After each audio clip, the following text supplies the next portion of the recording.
Hi, this is Cornelius of 3Gen LA coming to you with another conversation, this time with our friend Lawrence. What is going on? What? Oh, we're supposed to. I should have. Who is this? Who you be? You look like a Olivia.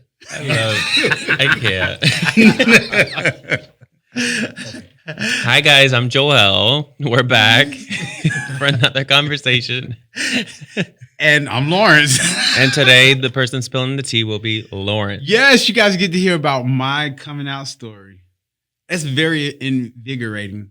You know, I've been trying to use these big words here lately. We see. Is that the word of the day? The word of the day. We don't have to start putting that in. Invigorating. Can everybody say invigorating? Invigorating. And just an FYI, Lawrence, literally, I live for him because he is just embodies what being proud is as a gay man. So I'm really curious to hear how we got there. It took me a while to get to this point in my life. Yeah.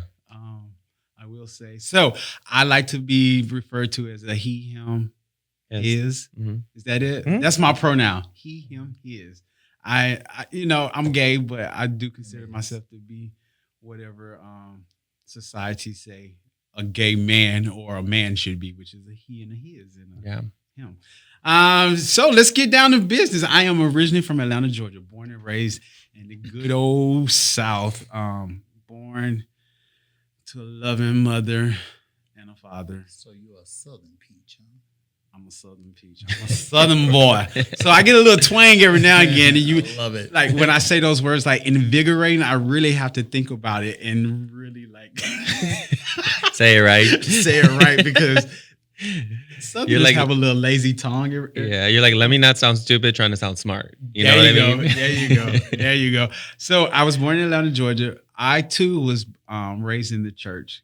Very, very, very strong Christian background, Baptist. Now the church that we went to is not considered a Baptist church. It's a Bible church because they're trying to include everybody and they believe in the Bible per se more than denominations. So it is a Bible church now, but when I was growing up, it was Baptist. My grandmother, her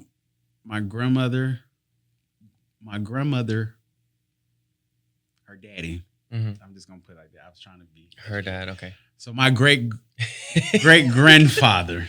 Okay. You got it. We got you. My great grandfather was considered one of the pioneers of the church. Okay. Pretty much. Oh Lord. So it's my family has a deep root in. Yeah. He was a deacon, and then my mom's father was a deacon in the church and had his special pew, and everybody knew who he was because he sat on the front pew and he prayed hard church and stuff like that. So I was deeply rooted into the church as well. I won youth adult of the year. I was into praise dancing. And while you were doing this, you identified and knew that those feelings were inside of you? So yes, I had my first encounter with a male. I was in the 3rd grade. Elementary school. Oh, wow. And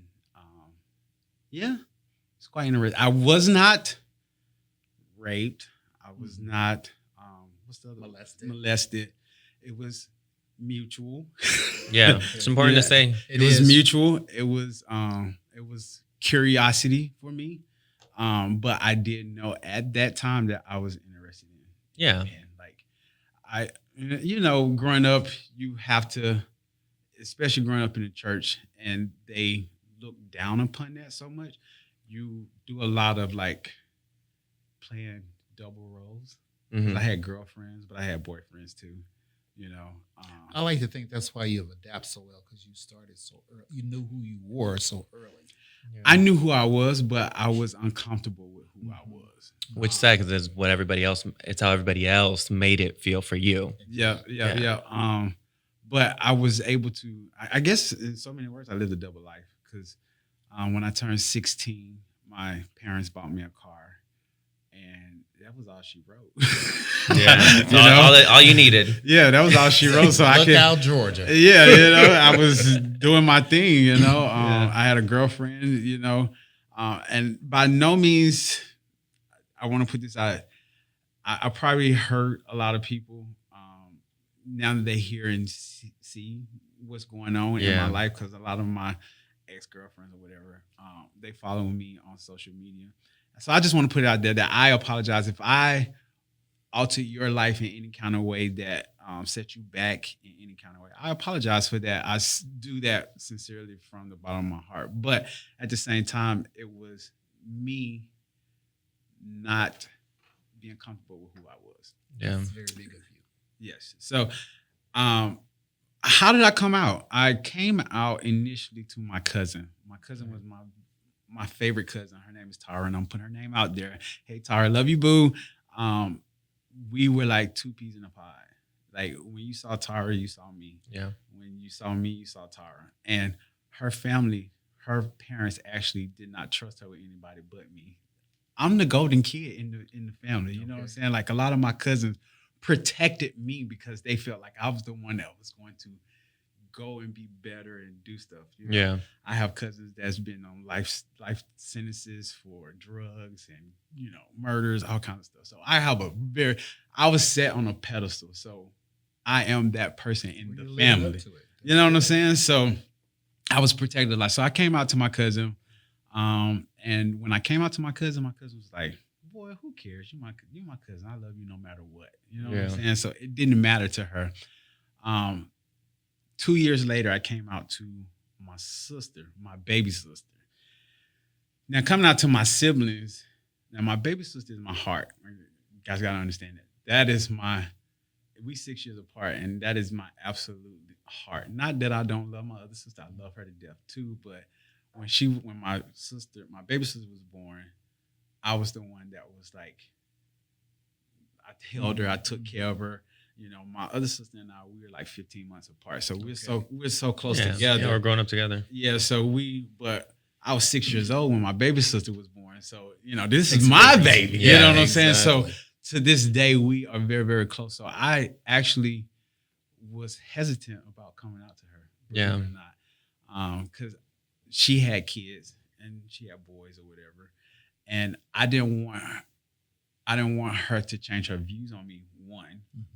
And then two, with her husband, I didn't know how her husband would accept it. Mm-hmm. Yeah. And then if he did not accept it, would they want me around their kids? See all the things we go through? Yeah. You know what I'm saying? Like, because, you know, she had a son, you know what I'm saying? You know, and then you have that stigma, especially in the South, that people with those issues or battling those sexuality, having battles with their sexuality, like to mess around with little kids or play with little kids and stuff like that. And that was not me. You know what I'm saying? So, but this was the stuff that was going on in my head. So I was hesitant about coming out to her. Mm-hmm. And then someone just told me, said, just talk to her. And I came out to her and I told her, and she was like, you know what? No matter what, I love you. You're my brother. Like, our bond was so close. Like, you know, it don't matter. And to this day, our relationship has not changed. If anything, it has grown stronger. Right. And somebody that will go to bat for me in a second is my baby sister. You know what I'm saying? Then I have my other sister, the one that's 15. We're 15 months apart. She's a Cancer. And I don't know if you know anything about cancers. But cancers, they speak before they think and or act. Mm-hmm. Yeah. And or act. Okay. Growing up, my sister, like, she would hear the stuff at the schools and stuff, people calling me faggot, you know, sissy, stuff like that. And when we would get into arguments, she'd be like, that's why such and such think you a faggot. That's why such and such think you a sissy. Yeah, you gay. Yeah. Like, she would throw daggers at me. And it would make me feel so bad. You know what I'm saying?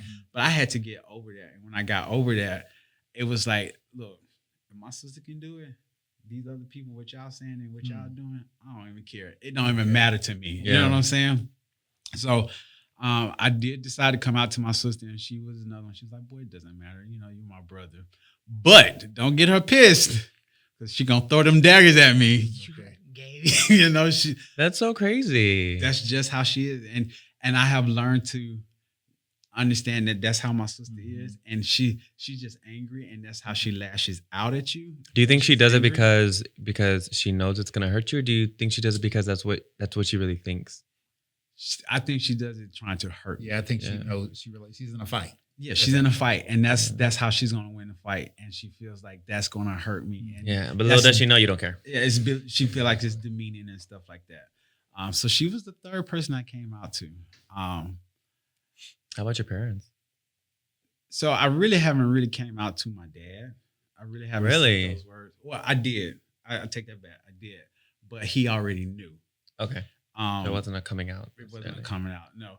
My mom, though, and believe it or not, I was 35 years old when I finally decided to have the conversation with my mom. I was with my husband, and I was living in Florida, in Jacksonville, Florida. Uh-huh. By the way, I'm ex-military. I did 20 years as a Navy vet, so I'm a Navy vet, and I was in Florida, and things were going really well with me and my husband, who's my husband now. And I was like, you know what? I need to have this conversation with my mom. One, because I felt that there was a separation. Yeah. There was like a division. And I still was living two separate lives. Mm-hmm. You know what I'm saying? Because at this time, this is some other story. This is some other tea because I got kids now. I know that's right. And my youngest at this time was 13. But anyways, so I needed, and then my husband, he felt he wasn't really comfortable around my mom. Mm-hmm. And I felt part of the reason he wasn't comfortable around my mom was because that was still lingering in the air. Yeah. You know what I'm saying? It wasn't a conversation. So I finally broke down and I called my mom and I was like, look, I need to talk to you. And she was like, you can always talk to me, being jovial and whatever. And I was like, no, Mom, I really need to talk to you. Something I need to get off my chest. And she was like, well, what is it? So we started having a conversation. I was like, look, I'm gay. And my boyfriend at the time, who's now my husband, I was like, we've been seeing each other. And she was like, I knew that. She was like, I already knew that, and I was like, well, I kind of figured you knew it, but I wanted to have this conversation with you to get a better understanding of our relationship. And she was like, you know what? To be honest with you, Lawrence, I've always known. I've known since you were 2 years old. She said, that is why I tried. She said she called my daddy when she started picking up these little things that I was doing. She said she called my dad and she was telling my dad that he needed to start spending more time with me. And then when that wasn't happening, she started trying to alter those behaviors. Like the mannerisms and stuff? Yeah. The mother, the fight to save the child. Yep. She was trying to alter that those mannerisms, my behavior, by putting me in like sports. Yeah. I was a Boy Scout, so I was around the manly men. Y'all heard about that?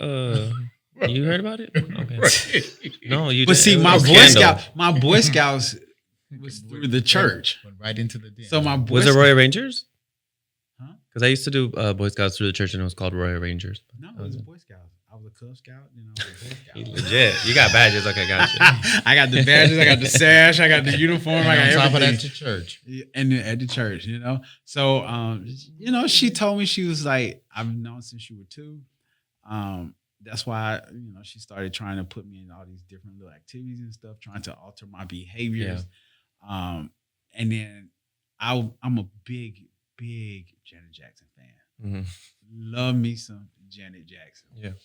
And we talking about the 80s now. You know what I'm saying? So in the 80s, I had one of my walls in my room was nothing but Janet Jackson posters and stuff. So my mom felt like at that time that, okay, maybe the phase is over with because he's in love with Janet Jackson. You know what I'm saying? Holding on to that. Okay. But the whole thing about it was that Janet Jackson was giving me life. I literally had, y'all probably don't know who these people are, but I had like Hillary Duff and like, I had J-Lo on my, like, you open it up, there they are. Diana Ross. They probably were like, yes, oh my God, he's like. And look, and no, they're all gay magnets. Yeah, absolutely. They're all like icons. Absolutely. Icons that we as gay people love to death. But that was essentially how I came out to 1, 2, 3, the 4 most important people in my life. Yeah. My kids. I had the conversation with my kids. How was that? I thought it was gonna go one way, and it actually went another way. Mm. So I had taken my kids' phones from them because they weren't doing what they were supposed to do. All of them at the same time? Mm-hmm. Well, I actually only had the conversation with my son Lawrence and my daughter Brianna. The oldest one, he was living with his mom. He was a senior in high school, so he was living with his mom. Ooh, am I dating myself? So I had the conversation with them, and my daughter looked at me and she was like, "Okay, Dad, we already knew that." How they know? How all these people know? Because Justin is. Stop it. my boyfriend at the time was, or my husband now was coming around. We were spending a lot of time together. So, and then their mother told them.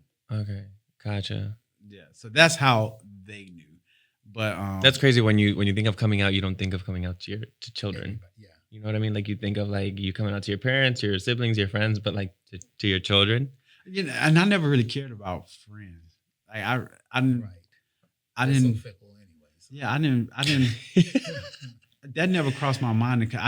If you were my friend, then you would know. It wasn't even that. If you would know, why would it matter? You know what I'm saying? Yeah, I think. That's true. So, but I guess if someone was really friends with you, they would know. Like your husband, your boyfriend, they would know. Like your friends. To be honest with you, you guys are probably the only male people that I really associate with. Yeah.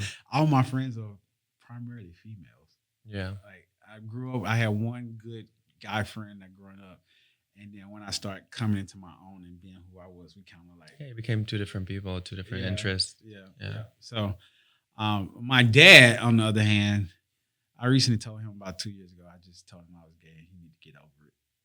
And that was the first time that you had really like said it. Yeah, because he knew from conversations with my mom and my sisters and stuff like that. So he knew, but that was the first time that I affirmed it. Yeah. And I pretty much told him you need to get rid of it. But what he was doing, how it came up was he was trying to give himself credit. And I was like, look, you don't get the credit for this. Yeah. You know what I'm saying? You've done all the work and everything on your own. You know what I mean? So that was why I had to like really come out to him and put him in his place. And yeah. He still, he won't say stuff to me, but he'll call my sister and he know it'll get back to me and he'll call me little, like recently he just called me a bitch ass nigga. So, yeah. He was probably just mad. Yeah, he mad. He was just probably mad. But yeah, he was mad. But so that's a little bit about my coming out story.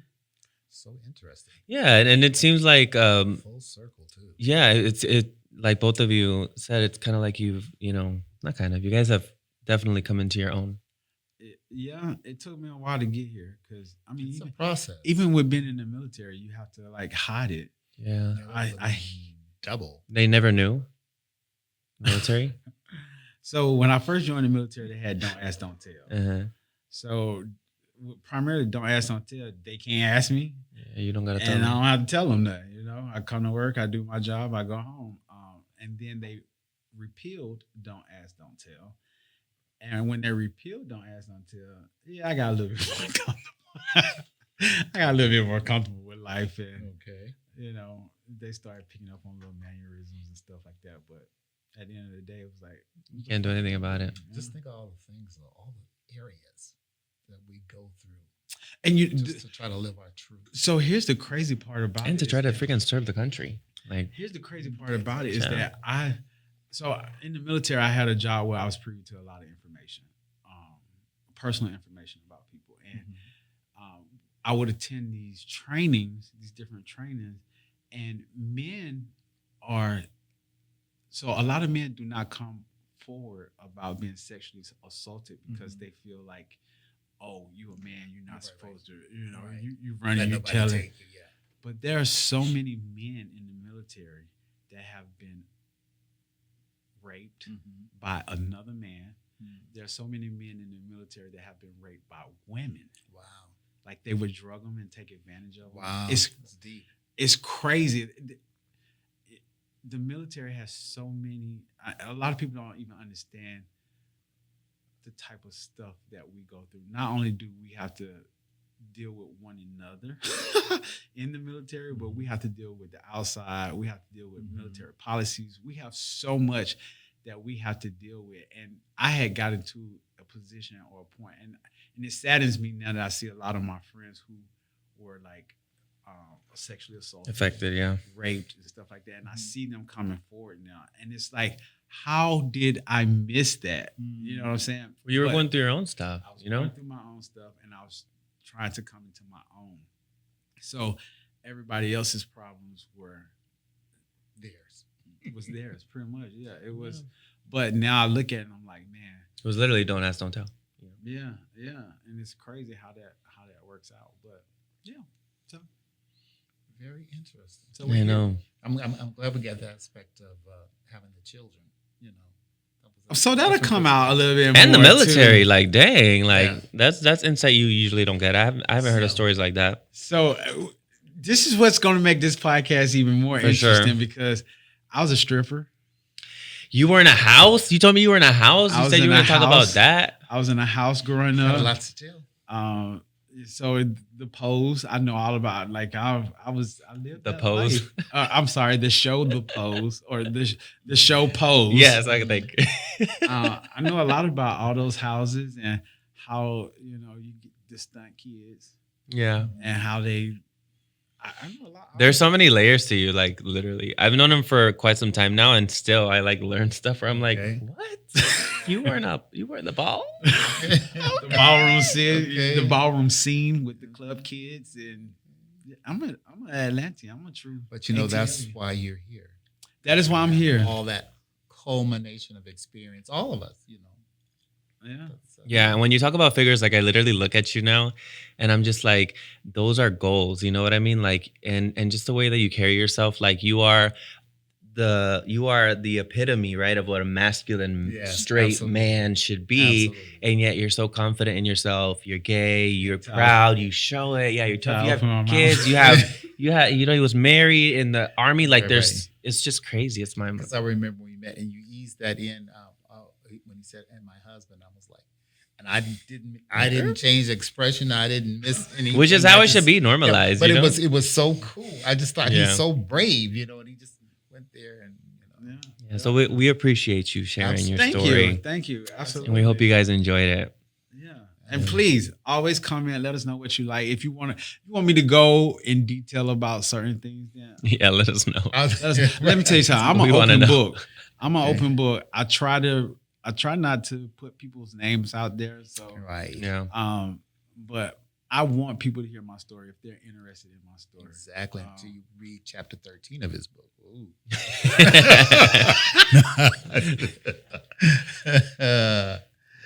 So yeah, but cool. Yeah. So I'm excited about this. Yeah, me too. New conversation and this participating in the 3 gens. Yeah, I think we have a lot to say. We do, and I think there's a lot to be said and a lot of information to go back and forth. Yeah, for sure. I'm ready for the cat fights. Oh, he wants the drama. He wants the tea. Okay. All right, guys, that is it for this week's conversation with 3 Gen LA. Remember, you can always find us on social media. Let us know what you think. If you have any questions, if you have any topics or anything like that you want us to discuss, please let us know. That is what we want to do. We want to cover all bases. We welcome the feedback. Yep. With that being said, remember, you cannot love anybody else until you love yourself first. Yes, God. With that being said, we are out. Bye, guys.